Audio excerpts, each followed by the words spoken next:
नमस्कार विद्यार्थी मित्रांनो, तृतीय वर्ष कला याच्यातील मराठी पेपर क्रमांक 5 जो आहे भारतीय साहित्यशास्त्र, त्या पेपरचं जे स्वरूप आहे ते कसं आपण समजून घेणार आहोत.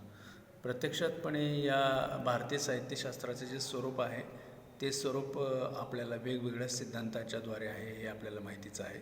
पण या सगळ्या असलेल्या पहिल्या प्रकरणाचं जे बेसिक आहे किंवा याच्यामध्ये जी सुरुवात आहे ती कशी आहे हे आपल्याला लक्षात घ्यावी लागेल आणि त्या अनुषंगाने आपल्याला ह्या सगळ्याचा विचार करायचा आहे की भारतीय साहित्यशास्त्र जे आहे ते कसं सुरू झालेलं आहे. तर भारताच्या नाट्यशास्त्रापासून भारतीय साहित्यशास्त्र सुरुवात झालेली आहे आणि भारताच्या नाट्यशास्त्रामध्ये त्याने काही प्रश्न उपस्थित केलेले आहेत आणि त्या प्रश्नांची उत्तरं शोधण्याचा पुढे प्रयत्न झालेला आहे. म्हणजे भारताने आपल्याला इसवी सन पूर्व 2रं शतक किंवा इसवी सनानंतरचं 2रं शतक अशी सुरुवात केलेली आहे की कुंतल जो आहे तो कुंतलाने साहित्याची एक व्याख्या केलेली आहे. शब्दार्थो सहितो वक्र कवी व्यापारशालिनी वंदे व्यवस्थितो काव्यम तद्विला धल्ला आल्हादासकारणी, म्हणजे तद्विद आल्हादकारक कारिणी असं म्हटलेलं आहे साहित्याला. म्हणजे सुंदर वस्तूच्या दर्शनाने रसिकाला आनंद होतो, पण सौंदर्य म्हणजे काय याचे स्पष्टीकरण त्याला करता येईलच असं नाही. आजवर अनेक तत्त्वचिंतकांनी सौंदर्याची व्याख्या करण्याचा प्रयत्न केलेला आहे, पण कोणालाही त्यात फारसे यश आलेले नाही. सुंदर वस्तूच्या घटकाचे वर्णन करण्यावर त्यांना समाधान म्हणावे लागलेले आहे. हे सौंदर्य सर्व ललित कलांचे प्राणभूत तत्व आहे आणि काव्य हेही एक ललित कलाच असल्याने काव्यतत्वांमध्ये सौंदर्याला अत्यंत महत्त्वाचे स्थान जे आहे ते प्राप्त झालेले आहे. सौंदर्य हे सर्व कलांचे, ललित कलांचे अंतरंग आहे असं आपल्याला म्हणता येईल आणि ते योग्यच आहे. काव्यम ग्राह्यम अलंकरः सौंदर्यम अलंकरः या वामनाच्या उद्गारात काव्याचे प्राणभूत तत्व म्हणून सौंदर्याला मान्यता मिळालेली दिसते. पण सौंदर्याप्रमाणेच काव्याची व्याख्या करण्याचा प्रयत्न करतानाच शब्दांच्या ते चौकटीमध्ये सौंदर्य बसू शकत नाही याचा प्रत्यय आपल्याला येतो आणि त्यामुळे सौंदर्याप्रमाणे काव्याच्या ज्या वेगवेगळ्या व्याख्या केलेल्या आहेत की सहृदय रसिकांना आल्हाददायक अशा कवीच्या विदग्ध अथवा वक्रोक्तीपूर्ण पदबंधामध्ये योजलेले शब्दार्थ म्हणजे काव्य, ही कुंतलाची व्याख्या आहे त्याने केलेली. काव्य अलंकारामुळे ग्राह्य होते आणि सौंदर्य हाच अलंकार आहे, ही वामनाने केलेली जी व्याख्या आहे. तर ह्या दोन ज्या व्याख्या आहेत त्या दोन व्याख्या आपल्याला वेगळ्या स्वरूपाने दिसून येतात की भारतीय साहित्यशास्त्र जे आहे त्याची नक्की दिशा कशी आहे आणि त्याच्या अनुषंगाने आपल्याला काय की भारतीय साहित्यशास्त्रामध्ये साहित्याचा जो विचार होता तो अंतरंगाचा आणि बाह्यंगाचा विचार कशा कशा पद्धतीने होत होता हा एक महत्त्वाचा भाग जो आहे तो त्याच्यामध्ये आहे की अनेक घटकांचे वर्णन केलेले आहे की या सर्व घटकांचा समन्वय मिळून काव्यतत्वकाची एक रसिकाची हृदयाला साक्षात प्रचिती ज्याला म्हणता येईल अशी प्रचिती येत असते.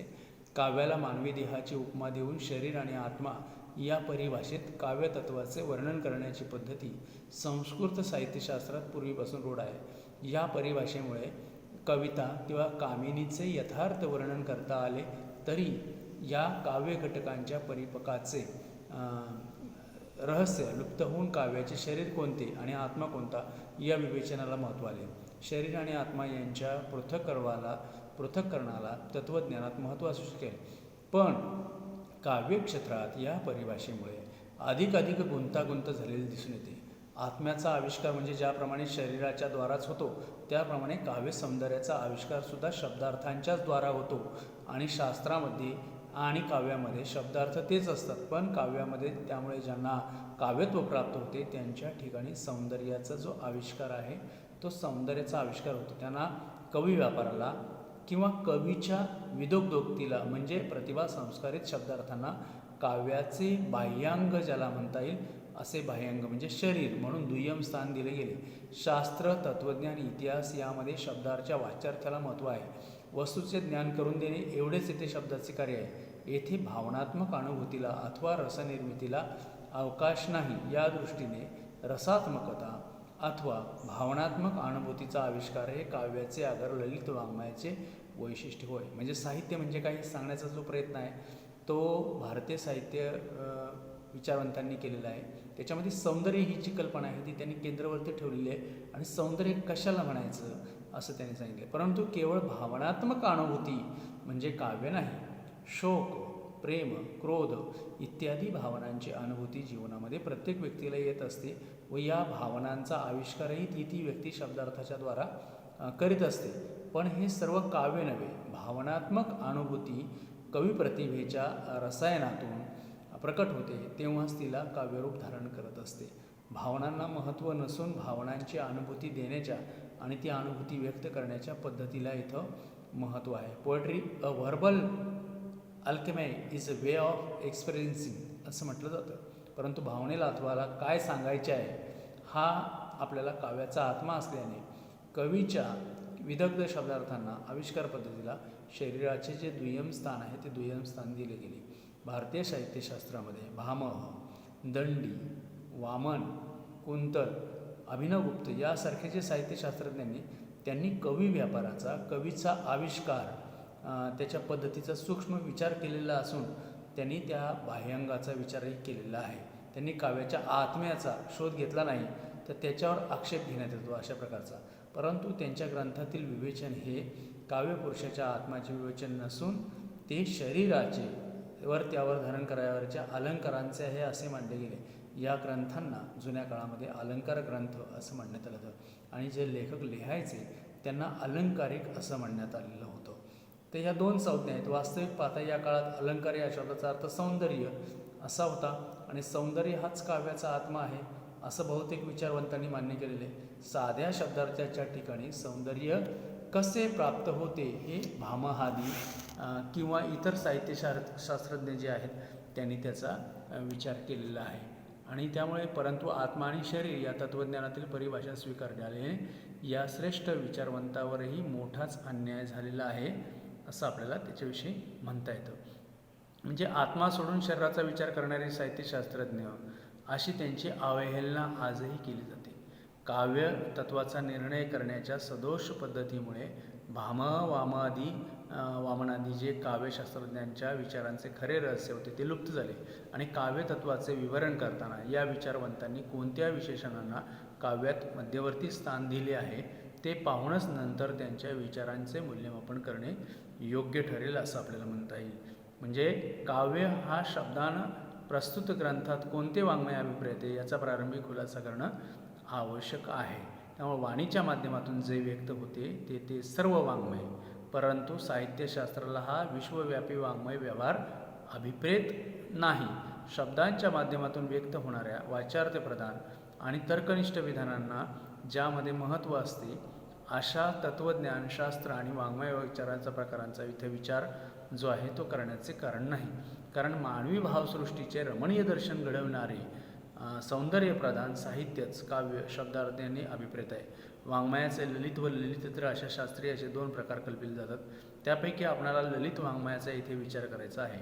आणखी एक पोटभेद लक्षात घेणे आवश्यक आहे. काव्य शब्दामध्ये सर्वच ललित वाङ्मय अभिप्रेत असले तरी प्रस्तुत ग्रंथात ललित वाङ्मयाच्या सर्व प्रकारांचे अवलोकन करणे शक्य नाही. त्यामुळे काव्याच्या पद्यमय विभागाचाच इथं फक्त उल्लेख केलेला आहे. काव्य, कथा, कादंबरी, नाट्य या सर्व ललित वाङ्मय प्रकारांचे मूलभूत तत्व आणि त्यांचे प्रयोजनही सामान्यपणे एकच असले तरी प्रत्येक वाङ्मय प्रकाराच्या प्रकृतीभेदानुसार त्यांचा विचार स्वतंत्र करावयास हवा. परंतु इथे काव्य या शब्दामध्ये अभिप्रेत असलेल्या गद्य आणि पद्य अशा सर्वच ललित वाङ्मयाच्या मूलभूत तत्वांचा फक्त इथे विचार करायचा आपण ठरवलेला आहे.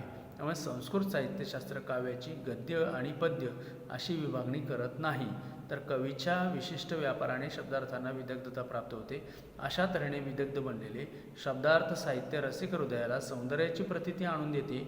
हे साहित्य गद्यात असो किंवा पद्यात असो किंवा काव्यरूपात त्याची गणना केली गेलेली आहे. दंडीने दशकुमार चरित्र या ग्रंथाशिवाय अन्य कोणताही काव्यग्रंथ लिहिलेला नाही. असे असूनही कबीर दंडी असा त्रिवार घोष जो आहे तो करण्यात आलेला आहे. बाणभट्टाची कादंबरी काव्य या ग्रंथातच समाविष्ट केली गेली किंवा तत्त्वज्ञान, इतिहासशास्त्र या ज्ञानशाखा आणि काव्य अशा ललित साहित्य यामधील भिन्नता दाखवणारे विवच्छेदक छंद अगर वृत्त हे नसून ते अन्यत्र शोधावयास हवे. छंदाने अगरवृत्ताने साधणारी ताल लयबद्धता काव्याचा एक महत्त्वाचा विशेष आहे.